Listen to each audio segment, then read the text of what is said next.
କୋଇଲି ଘୋଗର ଜଳପ୍ରପାତ ଆଧୁନିକ ଓଡ଼ିଶାର ଖଣିଜ ଓ ଶିଳ୍ପ ସମୃଦ୍ଧ ଝାରସୁଗୁଡ଼ା ଜିଲ୍ଲାରେ ଅବସ୍ଥିତ। ଝାରସୁଗୁଡ଼ା ଜିଲ୍ଲା ସଦର ମହକୁମାଠାରୁ ପ୍ରାୟ 55 କିଲୋମିଟର ବ୍ୟବଧାନରେ ଲଖନପୁର ବ୍ଲକ ଅନ୍ତର୍ଗତ କୁସେମେଲ ବାହାଲ କ୍ଷୁଦ୍ର ପଲ୍ଲୀ ସନ୍ନିହିତ ଅଞ୍ଚଳର ବଣ ପର୍ବତରେ ଏହି ଜଳପ୍ରପାତଟି ଜନ୍ମଗ୍ରହଣ କରିଛି, ଯାହାର ଶିଳାସଜ୍ଜାରେ ଅବସ୍ଥିତ ଆରାଧ୍ୟ ଦେବତା ଶ୍ରୀ ମହେଶ୍ୱରନାଥ ଅଭାବନ କାଳରୁ ପୂଜା ପାଉଛନ୍ତି। କୋଇଲି ଘୋଗର ଜଳପ୍ରପାତର ଉଚ୍ଚ ପ୍ରାୟ 200 ଫୁଟ ହେବ। ଛୁଇକାଜ ଅଞ୍ଚଳରୁ ପ୍ରବାହିତ ଅହିରାଜ ନାମକ ନଦୀରେ ଏହି ଜଳପ୍ରପାତଟି ଜନ୍ମଲାଭ କରିଛି। ଶିବଲିଙ୍ଗଟି ଜଳପ୍ରପାତରେ ଜଳମଗ୍ନ ଅବସ୍ଥାରେ ରହିଅଛି। ଯଦି କେହି ଜଣେ ଲିଙ୍ଗକୁ ଦେଖିବା ପାଇଁ ଚାହୁଁଥିଲେ ସୂର୍ଯ୍ୟର ପ୍ରତିଫଳିତ ରଶ୍ମି ତଳେ ଦେଖାଯାଇଥାଏ। ଶ୍ରୀ ମହେଶ୍ୱରନାଥଙ୍କର ମୁଖ୍ୟ ଶିବଲିଙ୍ଗ ଜଳପ୍ରପାତ ଶଯ୍ୟା ଭିତରେ ସମ୍ପୂର୍ଣ୍ଣ ଜଳମଗ୍ନ ଅବସ୍ଥାରେ ଥିବାରୁ ପୂଜାର୍ଚ୍ଚନା କରିବା ଅସମ୍ଭବ। ସେଥିପାଇଁ ପ୍ରଶାସନ ପକ୍ଷରୁ ପୂଜାର୍ଚ୍ଚନା ଓ ଦର୍ଶନ ଅଭିଳାଷରେ ଆସୁଥିବା ଭକ୍ତ ଓ ଯାତ୍ରୀମାନଙ୍କ ଉଦ୍ଦେଶ୍ୟରେ ଜଳପ୍ରପାତର ପାର୍ଶ୍ୱସ୍ଥ ପ୍ରସ୍ତର ଚଟାଣରେ ଏକ ଶିବଲିଙ୍ଗ ସ୍ଥାପନ କରାଯାଇଛି। ଏହି ନୂତନ ମନ୍ଦିର ଭିତରେ ପ୍ରତିଷ୍ଠିତ ଶିବଲିଙ୍ଗକୁ ସମସ୍ତ ଭକ୍ତ ଓ ପର୍ଯ୍ୟଟକ ଶ୍ରୀ ମହେଶ୍ୱରନାଥ ରୂପେ ପୂଜା କରିଥାନ୍ତି। ପାହାଡ଼ରୁ ଉଦ୍ଧୃତ ହୋଇଥିବା ବ୍ରାହ୍ମଣୀ ନାଳ ଓ କୋଇଲି ନାଳର ଜଳ ସମ୍ମିଶ୍ରଣରେ ସୃଷ୍ଟି ଅହିରାଜ ନଦୀ କ୍ରମେ ଶିଳାମୟ ଶଯ୍ୟାରୁ ନିମ୍ନ ଭୂମିରେ ପତିତ ହୋଇଥିବା ବେଳେ ଜାତ ହୋଇଛି କୋଇଲି ଘୋଗର ଜଳପ୍ରପାତ। ଏହି ଚିରସ୍ରୋତା ଅହିରାଜ ନଦୀ କ୍ରମେ କୋଇଲି ଘୋଗର ଜଳପ୍ରପାତ ଉତ୍ପନ୍ନ କରି ପଶ୍ଚିମ ଦିଗକୁ ଏକ ଜଳଧାର ପାଲଟି ଅଗ୍ରସର କରି ପତିତ ହୋଇଛି ମହାନଦୀ ମଧ୍ୟରେ। ଜଳପ୍ରପାତର ଚତୁଃପାର୍ଶ୍ୱରେ ଶାନ୍ତ ଶୀତଳ ଏବଂ ରମଣୀୟ ପରିବେଶରେ ଜିଲ୍ଲାର ଅଷ୍ଟଶମ୍ଭୁମାନଙ୍କ ମଧ୍ୟରୁ ଅନ୍ୟତମ ଶ୍ରୀ ମହେଶ୍ୱରନାଥଙ୍କ ପବିତ୍ର ପୀଠ ବିଦ୍ୟମାନ ରହିଅଛି। କୋଇଲି ଘୋଗର ହେଉଛି ଓଡ଼ିଶାର ଏକ ଧାର୍ମିକ ଏବଂ ପର୍ଯ୍ୟଟକ ସ୍ଥଳ। ଅରଣ୍ୟର ପ୍ରାକୃତିକ ସୁନ୍ଦର ଓ ଜଳସ୍ରୋତର ମଧୁର ଧ୍ୱନି ପର୍ଯ୍ୟଟକମାନଙ୍କୁ ଆତ୍ମବିଭୋର କରିଥାଏ। ସେଥିପାଇଁ ବର୍ଷର ସବୁ ସମୟରେ ଦର୍ଶକଙ୍କ ଭିଡ଼ ଜମିଥାଏ। ବନ୍ୟଜନ୍ତୁମାନେ ଏହି ଜଳପ୍ରପାତର ପାର୍ଶ୍ୱବର୍ତ୍ତୀ ଅଞ୍ଚଳରେ ନିର୍ଭୀକ ବିଚରଣ କରିଥାନ୍ତି। ସେମାନେ ଶାନ୍ତିକୁଣ୍ଡ ନାମକ ଏକ କୁଣ୍ଡରୁ ପାଣି ସେବନ କରିଥାନ୍ତି। କୋଇଲି ଘୋଗର ଜଳପ୍ରପାତର ଉତ୍ତର ପୂର୍ବ ପାର୍ଶ୍ୱରେ ଅବସ୍ଥିତ ଅଛି ଦୈମିନୀ ପାହାଡ଼। ଏହି ପାହାଡ଼ରେ ମୀମାଂସା ଦର୍ଶନ ଶାସ୍ତ୍ର ପ୍ରଣେତା ମହର୍ଷି ଦୈମିନୀ ଯୋଗ ସାଧନ କରୁଥିଲେ ବୋଲି କିମ୍ବଦନ୍ତୀ ରହିଅଛି। ଏହି ଜଳପ୍ରପାତ ପରିସୀମାରୁ ପ୍ରାୟ 5 କିଲୋମିଟର ବ୍ୟବଧାନରେ ଉତ୍ତର ଦିଗରେ ରୋହିଣୀ ଓ ବରବାହାଲି ଆଦି ପଲ୍ଲୀମାନ ରହିଥିବା ବେଳେ ଦକ୍ଷିଣ ଦିଗରେ ଛୁଇକାଞ୍ଜ ଓ ଦେବଦରହ ଅଞ୍ଚଳର ଘଞ୍ଚ ଅରଣ୍ୟ ପରିବେଶ। ସେହିପରି ପଶ୍ଚିମ ଦିଗରେ ଜଣ୍ଡେରା, ଝାରଗାଁ, କୁରେମାଲ ଓ ସମରବଗା ଗ୍ରାମ ରହିଥିବା ବେଳେ ପୂର୍ବ ଦିଗରେ କୁଟରାପାଲି ଓ କେଶରଜିମା ଭଳି କ୍ଷୁଦ୍ର ପଲ୍ଲୀମାନ ରହିଅଛି। କୋଇଲି ଘୋଗର ଦକ୍ଷିଣ ପାର୍ଶ୍ୱରେ ଛୁଇକାଞ୍ଜ ଜଙ୍ଗଲ ବ୍ୟାପୀ ରହିଅଛି।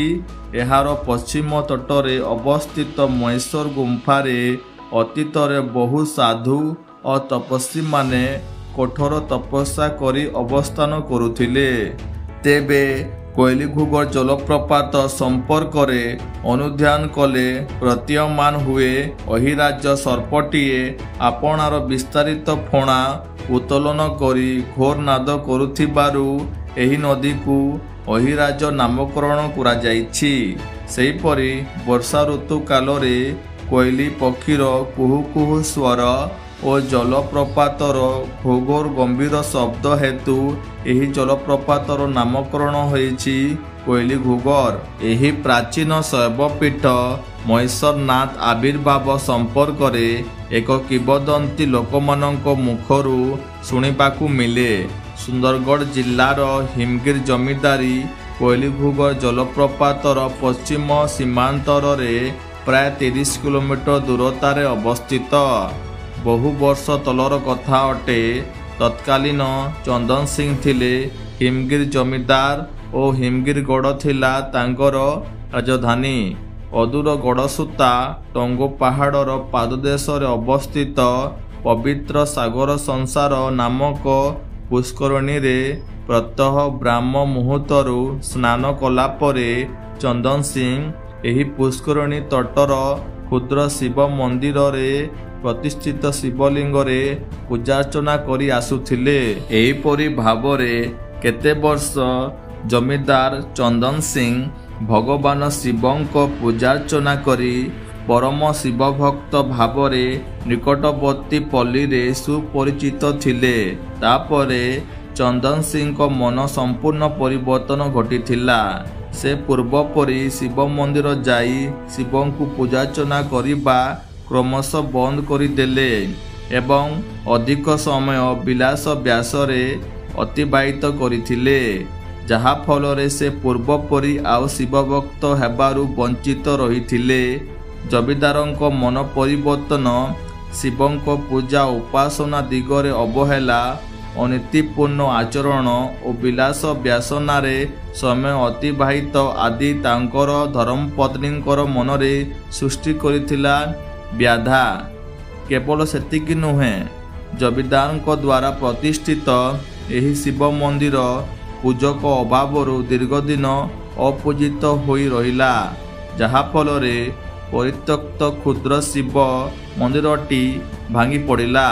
इति मध्यरे जमीदार रतन सिंह द्वारा सागर संसार पुष्करणी तट प्रतिष्ठित शिव मंदिर वर्षा ऋतुर प्रबल जलस्रोतरे शिवलिंग उपजी जाई जलधारे भासी टंगो पहाड़र उत्पन्न होइथिबा कोयली नाल और ब्राह्मणी नालर मिश्रण रे सृष्टि होइथिबा अहिराज नदी रे पतित होइथिला।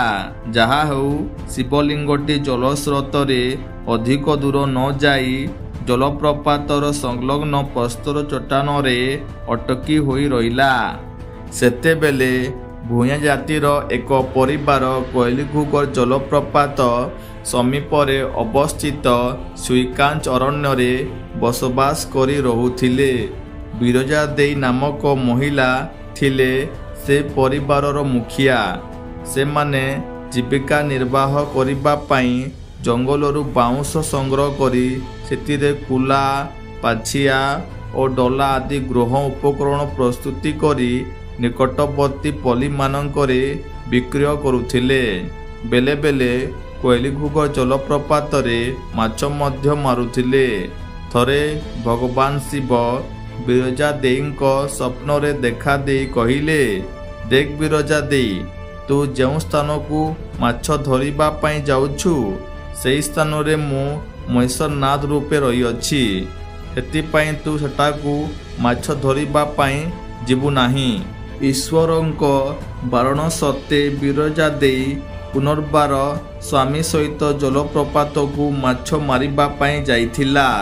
वर्षा ऋतु होइथिबारु विपुल माछ मारिबा लोभरे बिरजा देई ईश्वरंको स्वप्नादेश को आदौ भ्रूक्षेप कला नाही।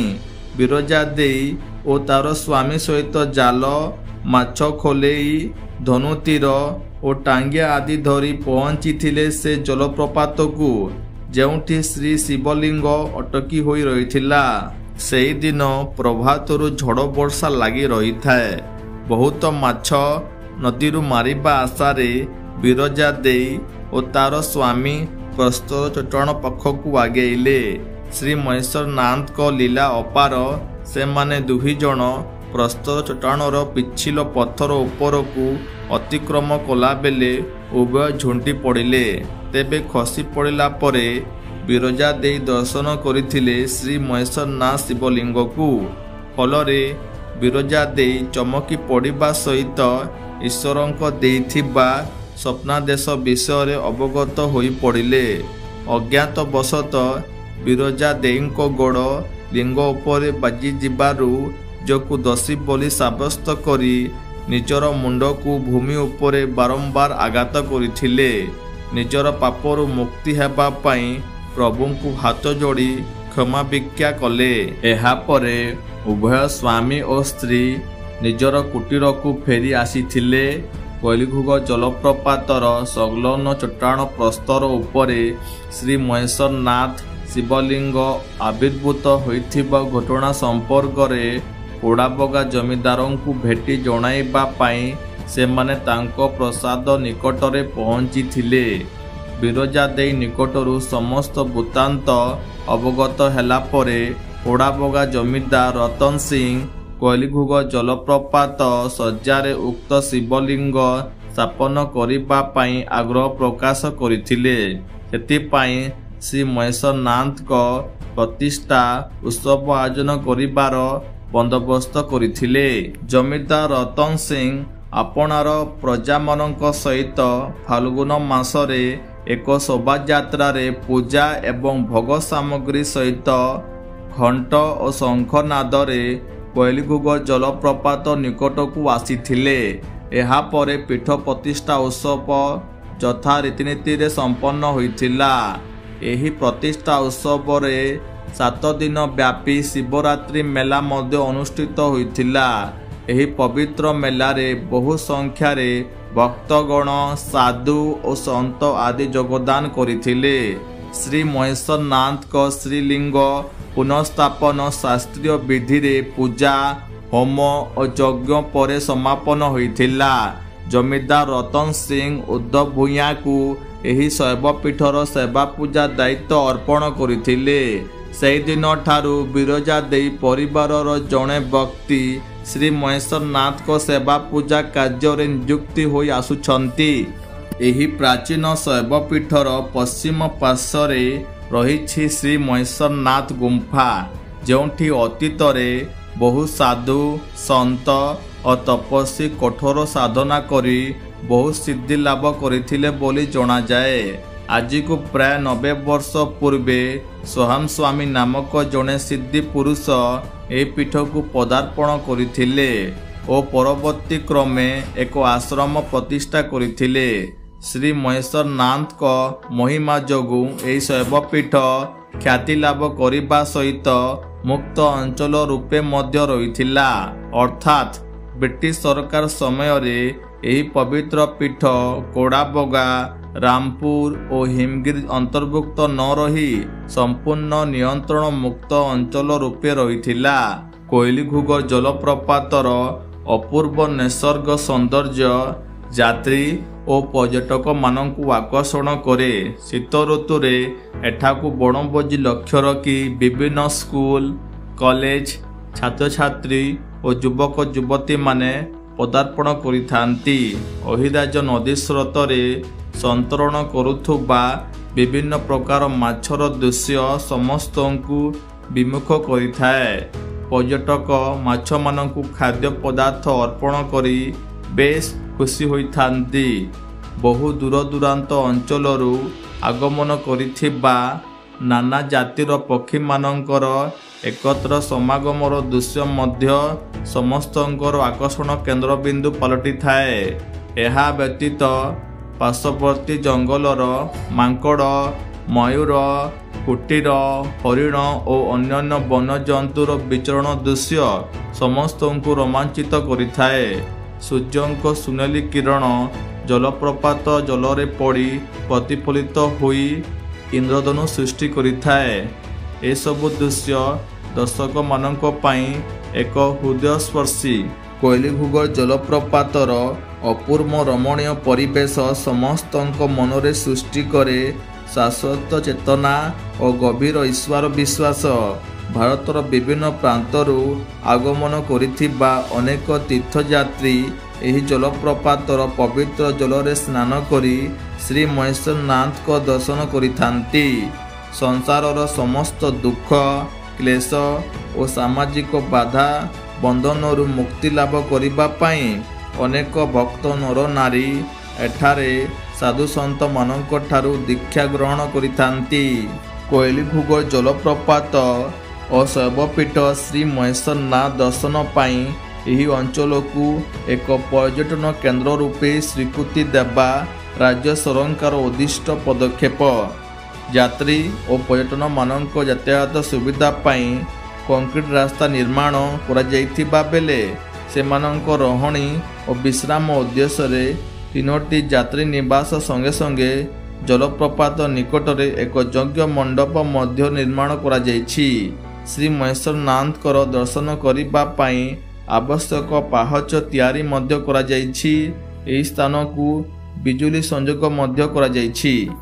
ଶ୍ରାବଣ ମାସର ପ୍ରତ୍ୟେକ ସୋମବାର ଦିନରେ ପ୍ରଭାତରୁ ଶହ ଶହ ବୋଲବମ୍ ଭକ୍ତମାନଙ୍କର ପ୍ରବଳ ସମାଗମ ହୋଇଥାଏ। କାର୍ତ୍ତିକ ମାସରେ କେତେକ ସମ୍ପ୍ରଦାୟ ପକ୍ଷରୁ ପୀଠ ପ୍ରାଙ୍ଗଣରେ ରାସଲୀଳା ଉତ୍ସବ ଆୟୋଜିତ କରାଯାଇଥାଏ। ଉପରୋକ୍ତ ପର୍ବ ବ୍ୟତୀତ ଏହି ପୀଠରେ ମାର୍ଗଶିର ମାସରେ ଶ୍ରୀ ମହାଲକ୍ଷ୍ମୀ ପୂଜା ଅନୁଷ୍ଠିତ ହୁଏ। ଫାଲ୍ଗୁନ ମାସରେ ଶିବରାତ୍ରିରେ ଶହ ଶହ ଭକ୍ତ ନରନାରୀ ନିକଟବର୍ତ୍ତୀ ପଲ୍ଲୀମାନଙ୍କ ଠାରୁ ପଦାର୍ପଣ କରିଥାନ୍ତି। ଝାରସୁଗୁଡ଼ା ଜିଲ୍ଲାର ଅଷ୍ଟଶମ୍ଭୁ ପୀଠ ମଧ୍ୟରେ ମହେଶ୍ୱରନାଥ ଅନ୍ୟତମ।